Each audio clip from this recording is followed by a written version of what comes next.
nossa alegria, telespectador, por estarmos com vocês mais uma vez com o programa ASP-UF em Ação, da Associação de Professores Inativos da Universidade Federal Fluminense, que esse ano completa o seu 20º aniversário.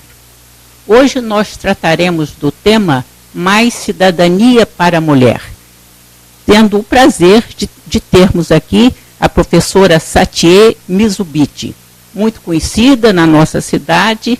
Ela é doutora e livre-docente em Geografia Humana, ex-vereadora, ex-secretária de Educação de nosso município, fundadora da Secretaria de Ciência e Tecnologia de nosso município e atualmente, como é uma pessoa muito ativa, ela está à frente da Coordenadoria de Direitos da Mulher. É o seu cargo atual, de serviço à nossa comunidade. E começando a nossa entrevista, eu gostaria de perguntar à nossa querida professora como tem sido a sua atuação junto à CODIM, a essa Coordenação de Direitos da Mulher. É um prazer estar aqui também, a convite da ASP, entrevistada pela professora Tânia. E eu gostaria de dizer que essa é uma experiência diferente na minha vida, porque todos os outros lugares por onde eu passei, sobretudo a Secretaria de Educação, Secretaria de Ciência e Tecnologia, os grupos de trabalho eram todos voltados para o mesmo fim. Todas as pessoas tinham o seu projeto, objetivo, metas e prazo para cumprir as tarefas. Lá na Coordenação dos Direitos das Mulheres, eu costumo dizer que aquilo é um órgão dual. Pela primeira vez dentro da prefeitura, eu estou dirigindo um órgão onde tem profissionais liberais que fazem atendimento direto a mulheres vítimas de violência que nos procuram, cumprem uma pauta diária, e é como se fosse um médico num posto de saúde. Quando elas chegam de manhã, elas recebem o total de pessoas agendadas, atendem aquele grupo de pessoas e quando terminar, elas em princípio vão para casa. E não trabalham todos os dias, eu trabalho em regime de plantão. Então, a dualidade ela é marcada por esse atendimento que se realiza cada profissional na sua área, no seu box. E fora isso, na parte superior da casa, que a casa tem 2 andares, nós temos a parte operativa, que pega planejamento, execução de projetos, concepção de política para as mulheres, articulação política no sentido de articulação com o governo federal, com o governo estadual, com essas instâncias que completam o processo de concepção, formulação e execução de política para as mulheres. Temos também uma articulação horizontal com municípios vizinhos, num primeiro momento na área do CONLEST e COMPERGE, onde estamos instituindo também uma câmara temática de gênero, e está cabendo a Niterói uma tarefa bastante grande nesse setor, que é, inclusive, formatar o funcionamento dessas câmaras que estão sendo constituídas de diferentes assuntos, mas que a Câmara de Gênero é aquela que está saindo na frente, estabelecendo critérios, metas, projetos, formas de ação, forma de interlocução com a Petrobras, etc.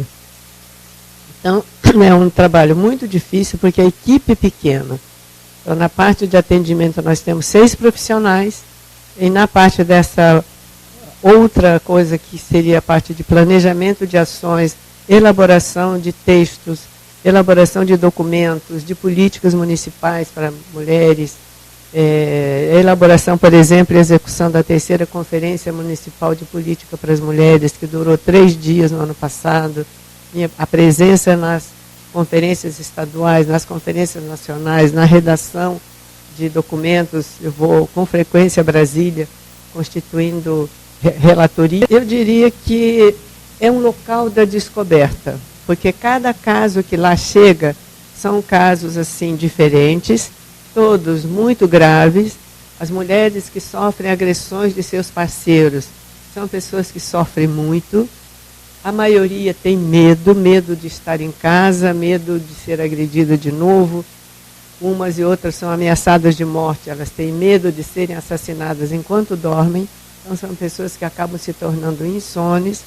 Então é um trabalho muito, muito diferente de tudo que tinha feito antes.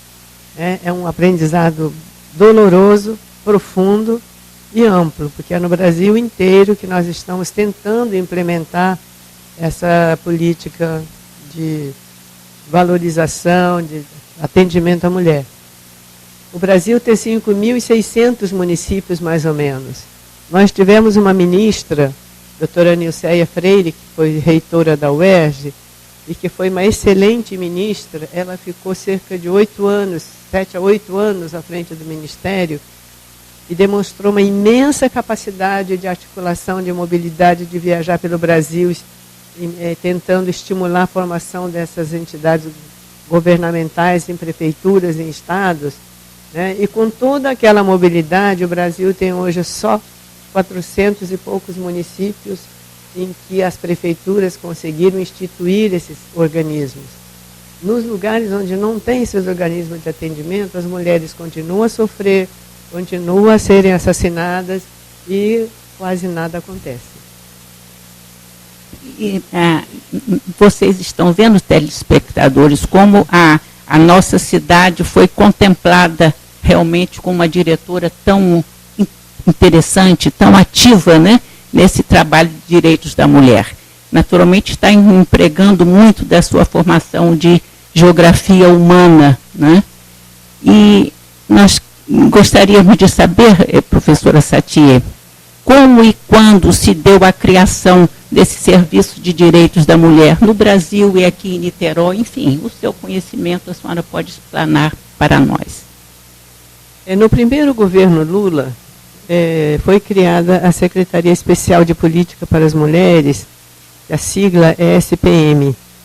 Como na época a Prefeitura de Niterói também estava com o governo do PT, do mesmo partido, eu acredito que tenha sido fácil essa articulação federal municipal. E aqui também no ano de 2003, mesmo ano em que se formou a SPM em Brasília, criou-se esta instituição chamada Coordenação dos Direitos das Mulheres. Foi criada por um decreto-lei e, de uma forma muito sucinta, estabeleceu objetivos e começou-se, naquela época eu não estava, obviamente, começou-se a trabalhar. No ano de 2003, 8 de março de 2003, foi a época em que foi criada, e os atendimentos começaram a ser feitos em novembro do mesmo ano. Eu acredito que foi o período de instalação. Então, a partir de novembro, começou um processo de atendimento, ainda no início, um pouco na tentativa do erro e do acerto. Em 2004 já se atendeu normalmente o ano todo, 2005 também, e começou-se a criar uma metodologia de contabilizar esses atendimentos.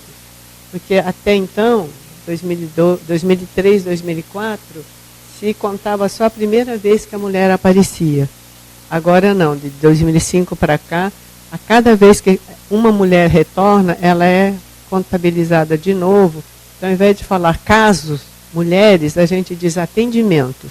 Uma mesma mulher pode ter vários atendimentos. Há casos que ficam conosco meses e meses até resolver do lado jurídico suas necessidades, suas pendências. E no lado psicológico, temos 2 psicólogas, o fortalecimento dessas mulheres, porque todas elas, depois que sofrem algum tipo de agressão, elas ficam com traumas, sequelas e muita dificuldade de levar a vida. Então, este fortalecimento é feito em sucessivas sessões de psicoterapia, até que elas se consideram capazes de voltar à vida, levantar a cabeça, estufar o peito e caminhar para enfrentar de novo as adversidades da vida. Com filhos pequenos, tudo é muito difícil. Eu diria mais, de 2008, que foi o último ano do governo anterior, até 2010, eu cheguei lá em fevereiro de 2009. Em 2 anos, o número de atendimentos dobrou. Passou de 63,3, que foi em 2008, para 129. né? Então, com a mesma equipe técnica, houve uma duplicação, quer dizer, na verdade, um aumento de 100%. O que eu acredito que deva ser uma divulgação boca a boca, que é o que melhor funciona. Quando as mulheres são bem recebidas e têm solucionado seus problemas, elas tendem não só a voltar, mas trazer pessoas conhecidas e indicar amigas. E a Lei Maria da Penha, que promulgada no ano de 2006, já em 2008 e 2009, ela estava bastante conhecida e a cada dia mais essa lei está sendo divulgada e a maioria da população hoje revela que conhece a lei, né? E essa lei, diferentemente das anteriores, assegura um conjunto de direitos maiores para as mulheres, inclusive medidas protetivas que são capazes de tirar para fora da casa onde acontece a agressão. Então é o agressor que tem que sair e a mulher fica com seus filhos naquela casa. Então a Lei Maria da Penha tem colaborado muito nesse sentido e tem tornado mais clara a punição aos agressores. Mas apesar disso, com toda a ingerência das delegacias especializadas de atendimento à mulher, as DEANs, o registro de ocorrências feitas 8 vezes, como foi o caso da cabeleireira de Minas Gerais, de Belo Horizonte, o agressor, que estava proibido pelo juiz a se aproximar numa distância de 1.500 metros, se não me engano, ele entrou no salão da moça, disparou 8 tiros, né, e matou a moça na frente de todo mundo. Porque os homens não conseguem suportar a ideia de que a mulher esteja tomando a iniciativa de se separar. Muito obrigada, professora. Nós estamos vendo assim o brilhantismo da nossa conhecida professora, amiga do nosso município. Nós estamos terminando o nosso primeiro bloco, mas continuem conosco, telespectador, para saber mais sobre o tema Mais Cidadania para a Mulher, com a professora Satie. Esteja conosco e até o próximo bloco.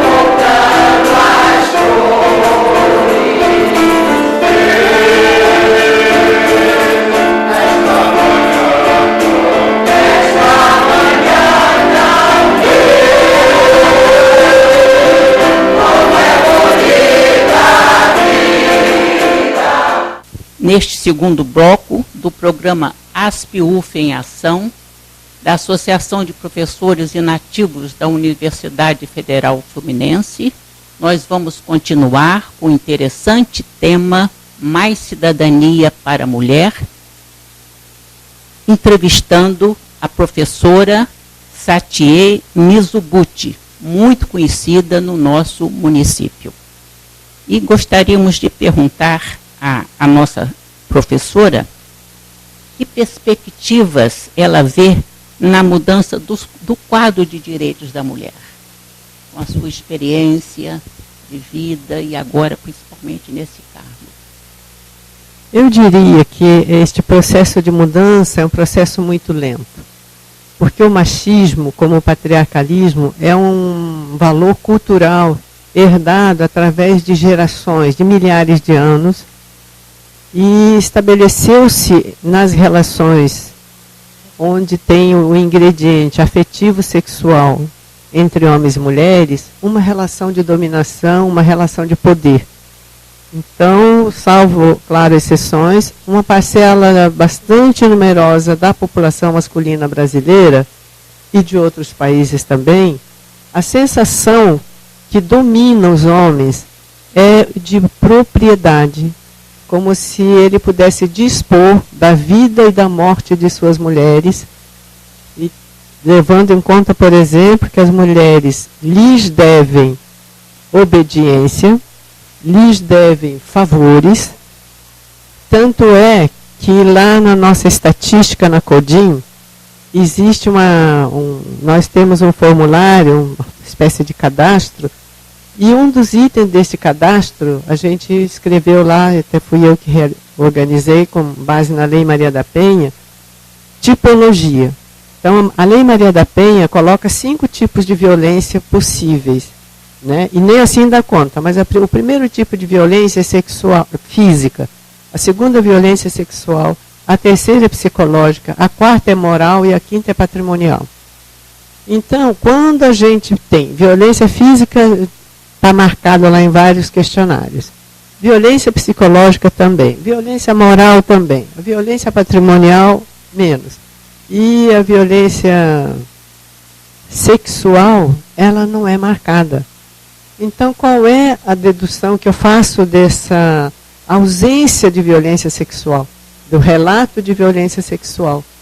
As mulheres, até onde eu posso deduzir, quando se casam na nossa cultura ocidental, elas deixam dominar por uma sensação de que, uma vez casada, é obrigação dentro do casamento que a mulher sirva o homem na hora que ele deseja manter relações sexuais. Esteja ela adoentada, esteja ela com problemas, esteja ela sem nenhuma possibilidade de se entregar a essa relação, mas o homem se sente com direito de ter o uso da sua propriedade, que seria a mulher, e a mulher que também internalizou isso enquanto cultura, quando chega lá na CODIM e começa a dizer, teve violência física, ele me bateu, teve violência psicológica, ele me ameaçou, teve violência moral, porque ele me difamou, disse coisas que não é verdade e tal, teve violência patrimonial, porque destruiu meus vestidos, rasgou, jogou fora, mas violência sexual fica em branco. Então, no meu entendimento, isto é um peso cultural imenso de reforço do machismo. Né? Eu diria que para a gente começar a reverter esse processo, é preciso um trabalho de longo prazo, né? Longo prazo, passando pela educação e pela cultura. Eu digo que a educação precisa ser praticada diariamente de uma forma não sexista, não racista, não lesbofóbica e não homofóbica. Enquanto as redes de ensino dos municípios, dos governos estaduais e das redes privadas não forem capazes de trabalhar desta forma com a criança do maternal, do berçário, até chegar à universidade, nós não estaremos muito próximos de estar vencendo a questão do machismo. E, infelizmente, nas nossas universidades não se discute a questão de gênero, nem em nenhum curso, e raramente tem universidades que têm um centro de pesquisa sobre gênero. Eu dei aula há 30 e tantos anos na universidade e, por vontade própria, ofereci um crédito de geografia do gênero. 3 pessoas se inscreveram só e eram 3 homens, nenhuma mulher. Foi uma experiência muito reveladora para mim. Tem também outras coisas que eu acho que a gente tem que investir, que seria assim, a curto prazo. As mulheres que sofrem agressão e não conseguem sair daquele estado de coisas porque têm filhos menores, ela não tem rendimento, e ela sabe que se ela sair de casa carregando os filhos, corre o risco dela, mãe e dos filhos menores passarem fome e não ter como sobreviver. E nem sempre as pessoas têm apoio das famílias. Então, as mulheres ficam dentro daquele quadro de violência que a gente chama de ciclo recorrente da violência, e os homens vão tomando cada vez mais, fica mais à vontade para continuar praticando, atos de violência, e que se estende para as crianças. Quando as crianças choram porque vê a mãe apanhando, os filhos apanham também. Então, isso é uma chaga ainda prevalecente na nossa sociedade, que reverter essa tendência é muito difícil. Então, eu diria que é um trabalho de longo prazo, que passa pela educação, e eu dizia que a educação era fundamental, e hoje eu revejo um pouco esse ponto de vista e começa a acrescentar à educação a cultura. Porque se a gente não muda a cultura machista, e não faz isso só na escola, só na família, a cultura machista a gente muda na sociedade, mudando homens e mulheres, tentando formar novos cidadãos e cidadãs. Sem isso, nós vamos reeditar esse mesmo padrão de comportamento ainda por muito tempo. E aos homens, eu sempre cito aquele caso porque é muito conhecido. Um cidadão que era alto diretor da Folha de São Paulo, teve um caso com uma jornalista bem jovem, o sobrenome da moça era Gomide, não me lembro o primeiro nome, quando a moça resolveu sair do relacionamento, porque ele não se separava da esposa, ela realmente saiu até da empresa e foi passar uma temporada numa fazenda para refazer a cabeça. E o cara foi atrás de carro, armado, esperou a moça voltar, que ela estava fazendo um passeio a cavalo, e atirou pelas costas, matou aquela moça, e ficou por isso mesmo. Ele sequer perdeu o emprego na Folha de São Paulo. Né? Então, esta cultura machista, ela é muito preservada, ela é acobertada pelos órgãos jurídicos, pelos órgãos dos poderes. Então, quando um homem importante pratica um ato como esse, raramente eles pagam. A justiça tem medo de mexer com os poderosos. Então, os homens poderosos se sentem realmente donos absolutos do corpo da mulher e pode fazer com elas o que bem quiserem, matar, trucidar, etc. E no dia seguinte eles estão andando na rua e nada acontece. Então, eu diria que a cultura hoje é tão importante quanto a educação. Então, a educação, o sistema educacional precisa capacitar os seus professores para começar a inocular na cabeça das crianças, desde pequenininhas, valores da igualdade de gênero, de respeito entre meninos e meninas, fazê-los crescer com a sensação de que são iguais. Né? Porque eu digo sempre, entre homens e mulheres tem diferenças biológicas e são diferenças muito naturais. Agora, a desigualdade de um ser superior e outro ser inferior, a desigualdade ela é culturalmente construída, ela é socialmente construída e, como tal, pode ser socialmente desconstruída.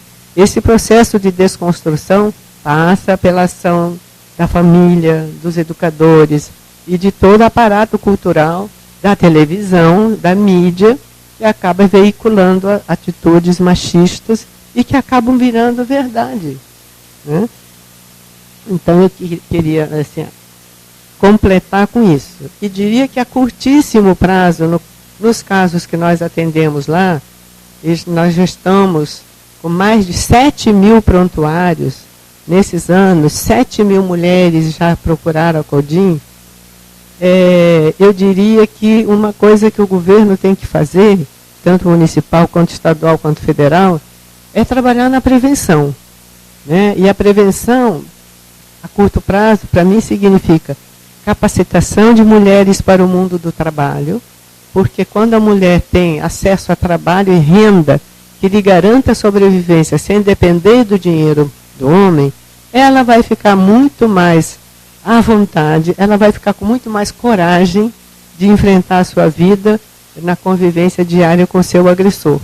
E o próprio agressor, quando vê a mulher também entrando numa obra e levantando parede, construindo, botando ladrilhamento e fazendo as tarefas que os homens fazem, em igualdade de condições, recebendo o mesmo salário, o nível de relacionamento, da sensação de poder, de mando, de dominação, certamente muda. Então, capacitar as mulheres para o mundo do trabalho, profissionalizá-las, eu acho que é tarefa fundamental dos governos.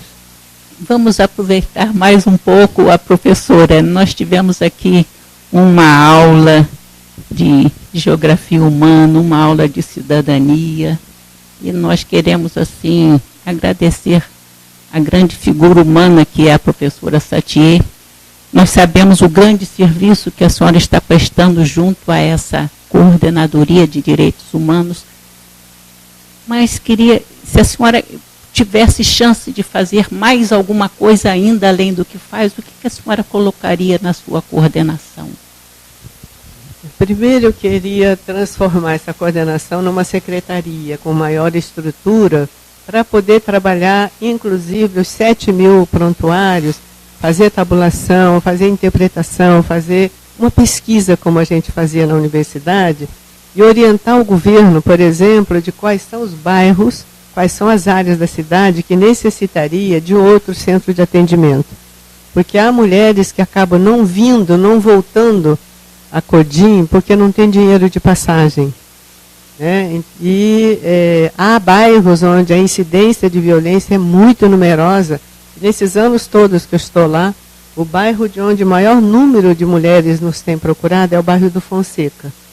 Então eu digo lá para a equipe, eu nunca fui a campo fazer trabalho específico para isso, mas só de olhar a paisagem do bairro do Fonseca, que fica no fundo de uma bacia, cortado pela Alameda, circundado por uma guirlanda de favelas, isso é um indicador de que o índice de violência aumenta quando a pobreza é muito grande. Né? Embora nós recebamos mulheres das classes médias altas, das elites de Niterói, então a violência está presente em todas as camadas sociais. Desse ponto de vista, eu diria que a violência é alguma coisa democrática, porque perpassa de baixo para cima e de cima para baixo todas as classes sociais. Então, nós acharíamos que era muito importante fazer esse trabalho da descentralização e, fundamentalmente, trabalhar na prevenção. Capacitação de mulheres, alfabetização de mulheres ainda analfabetas, porque nem todas podem entrar na capacitação, porque elas não são alfabetizadas. Então, é fundamental que elas sejam alfabetizadas e tenham a oportunidade de se capacitarem para exercer funções produtivas. E, por fim, capacitar essas mulheres para enfrentar um grande vácuo, um grande vazio, que são os espaços de poder e decisão. Olhar para a Câmara de Niterói, há 2 legislaturas, sem uma mulher, eu chego a achar que é uma vergonha. Então, a gente está dando um curso de capacitação para candidatas e estou fazendo tudo o que eu posso para estimular mulheres de todos os partidos políticos, primeiro, a se candidatarem e, segundo, para aprenderem a fazer campanha, reivindicar seu espaço dentro dos partidos, cobrar dos partidos a atenção que elas precisam ter para se eleger. Senão, nós vamos ter homens e homens e homens na Câmara de Niterói. Nos espaços de poder, elas estão muito ausentes. Infelizmente, o nosso programa está chegando ao final, porque eu acho que mereceria ter um segundo programa, dada a grande experiência da professora, o seu exemplo de cidadania, mas o tempo urge e nós estamos finalizando o programa ASP-UF em Ação, da Associação de Professores Universitários da Universidade Federal Fluminense, e agradecendo muito a nossa entrevistada, que eu já conheço de longa data, agradecendo pelos seus inúmeros trabalhos à nossa comunidade. Queria dizer que muito me servi do livro que a senhora coordenou, Niterói Bairros. Muito obrigada, professora. E vocês, telespectadores, continuam conosco e convidamos a você para o próximo programa. E vejam e acessem o site da ASP-UF na telinha. Muito obrigada, professora Satia.